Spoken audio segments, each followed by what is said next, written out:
Bonjour à tous, voici un nouvel épisode de résumé du film. Aujourd'hui, nous allons parler du film fantastique de comédie d'action de 2018 appelé Slaughterhouse Rules. Au début, nous voyons une publicité pour un pensionnat britannique d'élite appelé Slaughterhouse. Le personnage principal, un type nommé Donald Wallace ou simplement Don, est surpris par la vidéo allumée par sa mère et remarque que l'école a un nom très étrange. La mère remet également un dépliant imprimé à son fils, disant qu'elle a visité cet endroit hier et que cela lui a fait une impression inoubliable. Selon elle, il n'y a qu'une place disponible, ce qui arrive extrêmement rarement. Don a donc de grandes chances d'entrer dans l'établissement d'enseignement qui forme les futurs politiciens, espions et stars du show business. Le garçon ne partage pas l'enthousiasme de sa mère, mais celle-ci conseille avec insistance à son fils d'arrêter de jouer aux jeux vidéo, de dormir jusqu'au dîner et de se comporter comme un enfant. Il est temps de devenir enfin sérieux et de s'occuper de son avenir, pour que son défunt père puisse être fier de lui. Donald est sceptique lorsqu'il tourne les pages, mais son attention est attirée par la photo d'une belle fille. La mère fait joyeusement remarquer qu'il n'y a pas que des garçons, mais aussi beaucoup de jolies filles. Le fils n'est pas convaincu, mais la mère dit que tout est réglé, puisqu'elle a payé un an d'avance. Le premier jour d'école est chaotique. Les parents ramènent les enfants après les vacances et ils s'installent dans les dortoirs. Les plus jeunes pleurent et gémissent, tandis que les plus âgés s'embrassent et boivent de l'alcool. Don est un peu nerveux, mais sa mère lui promet qu'il se plaira là-bas. Une enseignante, Meredith Houseman, emmène Don dans la chambre où il va vivre avec un plouc, Will Blake. La mère de Don remarque une étiquette sur la porte qui indique qu'un certain vicomte Seymour vivait ici. Le professeur explique maladroitement que, malheureusement, le jeune homme n'est plus avec eux, puis gronde Will pour ne pas avoir enlevé l'étiquette. La mère et le professeur s'écartent et l'école annonce qu'une assemblée va avoir lieu. Confus, Don erre dans la foule des élèves et remarque soudain la jolie fille du pamphlet. Il prétend qu'elle a laissé tomber son tableau et tente de se présenter à elle. La fille devine tout de suite qu'il est nouveau puisqu'il est à Andromède, le territoire des filles. Selon elle, chacun doit être exclusivement dans sa zone. Xénophon est le territoire des nerds et des érudits. L'Olympe est un endroit pour les rugbymen et les athlètes,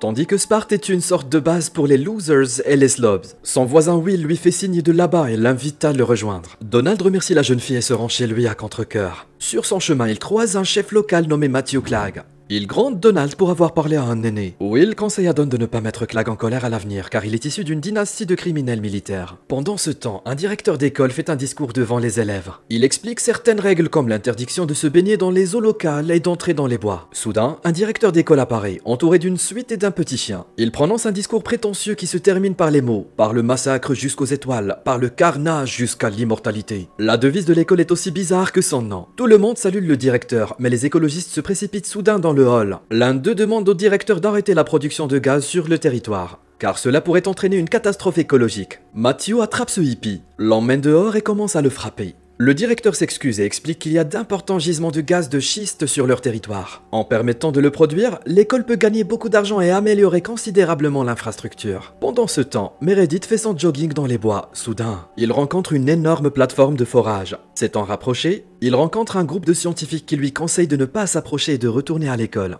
Meredith s'enfuit.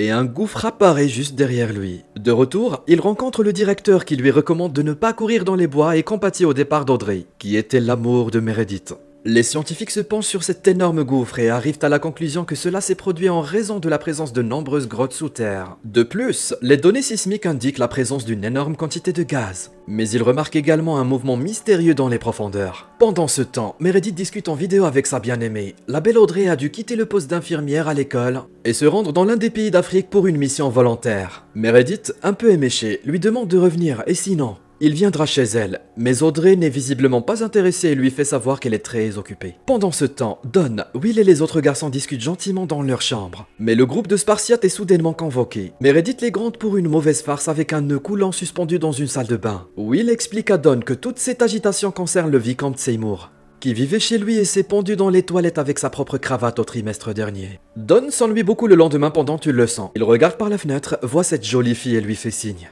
Mais il est repéré par les seniors. Don demande à Will des informations sur la fille pendant une pause et apprend que son nom est Clemise Lawrence et qu'elle est une déesse. Selon lui, Don ne devait même pas essayer de la draguer. Don se fait frapper le nez par une balle et commence à saigner. Les seniors rient, disant que c'était un accident. De retour dans la chambre, Will tente d'expliquer la hiérarchie de l'école à Don. La belle Clémise ainsi que les autres seniors sont des dieux, qui vivent au paradis et participent à des orgies, tandis que les autres, comme eux, sont des chiens ordinaires, vivant en enfer. Mais Don n'est pas d'accord, car il est tombé amoureux, et il a des droits, mais les autres ne font que se moquer de lui. À ce moment-là, Matthew en colère entre dans la pièce et se demande ce qu'ils font. L'infirmière, qui a remplacé Audrey, surgit de nulle part et dit à Matthew que la nouvelle venue a essayé de draguer Clémise. Enragé, Matthew annonce qu'ils sont tous punis et qu'ils se réveilleront à 5 h du matin toute la semaine. La séance de jogging matinale le long des champs et des marécages se passe bien et se termine par le fait que les punis se retrouvent au sol, tentant de reprendre leur souffle. Will ne peut pas se lever et Don l'aide. Ayant décidé de prendre un raccourci et de courir à travers les bois, il tombe sur un énorme gouffre dans le sol. Afin de vérifier la profondeur du trou, les gars y jettent un bâton de bois qui disparaît tout simplement dans l'abîme. Will allume une cigarette et remarque que le briquet a une flamme verte. Don le lui retire, lui rappelant que le gaz est tout autour. Il court plus loin et se retrouve dans le champ des écologistes défoncés, qui leur proposent immédiatement d'acheter de la drogue. Mais les gars leur parlent du gouffre. Le chef des écologistes, Woody Chapman, explique que ce trou mène en enfer. La terre a été maltraitée et maintenant elle se venge. Don a du mal à dormir cette nuit-là et se retrouve accidentellement dans un sous-sol où il trouve la pierre tombale d'un certain Teddy Chapman, qui a disparu en 1988. Pendant ce temps, Will fait une autre blague avec la cravate juste devant la chambre de Matthew Clark. Don appelle sa mère le lendemain matin et se plaint de ses problèmes et de son envie de se tirer de là. C'est alors que Clémise et son ami frappent à la cabine téléphonique. Dès que Don la voit, il se reprend et dit à sa mère que tout va bien. Les filles disent qu'elles vont au coin fumeur, mais elles n'ont pas de briquet. Don découvre le briquet de Will dans sa poche et ils y vont ensemble. Pendant la pause cigarette, Don interroge Clémy sur le garçon qui s'est suicidé. La fille dit qu'il était gay et que Matthew l'a beaucoup embêté avec un autre gars. Et qu'il en a aussi parlé à ses parents. Will se joint à eux, mais le coin fumeur est soudainement attaqué par Matthew et les autres seniors. À l'aide de pétards, il force Don et Will à se jeter dans l'étang. Il lance à nouveau un pétard sur la rive, mais les gars le jettent plus loin dans l'eau. L'eau s'enflamme, soufflant tout autour. Les coupables se réunissent dans le bureau du directeur qui prétend qu'il s'agit d'une fuite normale de méthane. Mais les fumeurs sont aussi à blâmer, par conséquent ils seront punis en ne rentrant pas chez eux ce week-end. Pendant ce temps, le frère de Clémise lui demande de ne pas parler à Will ou Don. Selon lui, il est sur le point de devenir Dieu et doit passer par un rite de passage. Et tout le monde se moque de lui à cause d'elle. Pendant ce temps, Will apprend à Don qu'il n'est pas nécessaire de fumer le tabac, il peut aussi être senti. L'ami de Clémise passe par là et encourage Don en disant que sa bien-aimée restera à l'école pendant le week-end également. Mais Will demande à Don de l'oublier. En retour, Don reproche à Will d'avoir laissé son voisin se suicider. Les gars se disputent et Don remarque aussi qu'un gars fait un câlin à Clémise. C'est très ennuyeux à l'école pendant le week-end. Et Will décide de se saouler et de se suicider. Il se met la tête dans le nœud coulant, tout en ayant l'intention de se tirer une balle. Mais Don entre alors et renverse son voisin sur le sol. Will tombe, reprochant ironiquement à Don d'avoir failli le tuer. Le professeur se saoule également car sa chérie Audrey lui annonce qu'elle a trouvé quelqu'un d'autre.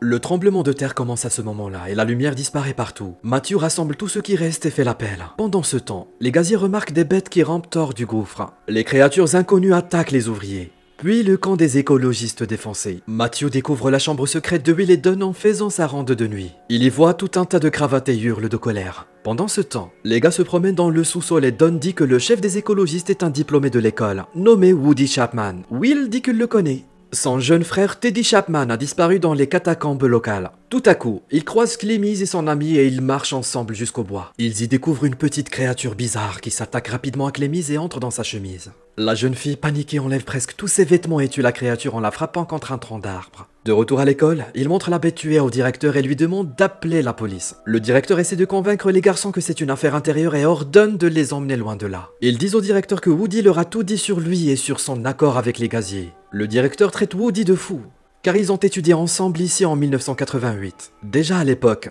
Woody était certain qu'une sorte de diable vivait sous terre, et il a perdu son frère dans les catacombes à cause de cela. Pendant qu'ils se disputent, le chien et l'infirmière remarquent une étrange créature près de la fenêtre qui dévore la femme. Tout le monde court dans la cour, paniqué, saute dans une voiture, recule et il leur semble qu'ils ont écrasé un chien. Le directeur, frustré, sort pour vérifier et est soudainement tué par les griffes de la créature. La bête attaque la voiture. Le gars tue la créature et a l'intention de partir en voiture. Mais Clémy se souvient de son frère et demande à revenir le chercher. Don est excité de réaliser que le gars qui l'embrassait était son frère et accepte avec joie de le sauver. Une fois sur le rivage, les gars découvrent une orgie d'initiation de son frère au dieu. Le frère est attaché, ivré, qui plus est, il est battu avec un fouet. Les aînés s'amusent autour de lui, boivent et font l'amour. Don court sauver le frère de Clémy à lui tout seul. Il le libère, mais les aînés attachent Don à sa place et commencent à le fouetter. Les bêtes attaquent la fête à ce moment-là. Tout le monde s'enfuit en panique et c'est alors qu'apparaît le professeur confus. Une des créatures l'attaque, mais il la tue miraculeusement. Les gars et le professeur se cachent dans la cave et discutent du nombre possible de ces créatures. Meredith se souvient qu'il y a le corps des cadets avec des armes. Matthew apparaît pendant qu'il s'équipe. Il est très en colère contre Will pour ses blagues. Le professeur tente de le calmer, mais Matthew lui tire dessus, le blessant grièvement. Après cela, il leur propose de laisser Will et Don se faire déchiqueter pour que les autres puissent s'échapper. C'est alors que le professeur reçoit un appel et que Don attaque Matthew. Pendant que Meredith envoie un signal SOS, Matthew maîtrise Don, mais un élève de première année lui tire une balle dans le cou. Blessé, Matthew se réfugie à la fenêtre, où les créatures l'attaquent et l'entraînent avec elles. Le professeur tente d'aider Matthew, mais il est également entraîné. Les gars décident de se réfugier dans les tunnels souterrains, mais ils se rendent vite compte que ces tunnels ont été creusés par ces créatures. En d'autres termes, ils essaient de se cacher des créatures sur leur propre territoire. Les gars rencontrent Woody dans les tunnels, qui leur dit qu'il avait deviné depuis longtemps l'existence de ces créatures et que lui et son frère avaient essayé de tout faire sauter ici. Ils remarquent alors une des créatures et, supposant qu'elle craint la lumière, Woody tente de l'apprivoiser avec une lampe de poche. Mais visiblement, l'idée n'était pas la meilleure, et Woody meurt. Les gars se frayent un chemin à travers les tunnels et trouvent le repère principal des créatures, où un grand nombre d'entre elles résident. Ils essaient de s'enfuir, mais les créatures les poursuivent obstinément. Les gars réussissent à trouver une sortie au dernier moment, et ils jettent un briquet dans le tunnel qui est rempli de gaz. L'air s'enflamme, les créatures meurent, et tout ce qui les entoure explose de façon spectaculaire, y compris l'ancien bâtiment de l'école des abattoirs. Après avoir observé le magnifique feu d'artifice, les joyeux lurons se relèvent avec la dernière anse de leur force et s'en vont. Pendant ce temps, le chien du défunt directeur trouve le professeur vivant dans les bois et lèche joyeusement le sang sur lui. Merci à tous d'avoir regardé, abonnez-vous pour ne pas manquer nos prochaines vidéos. À bientôt.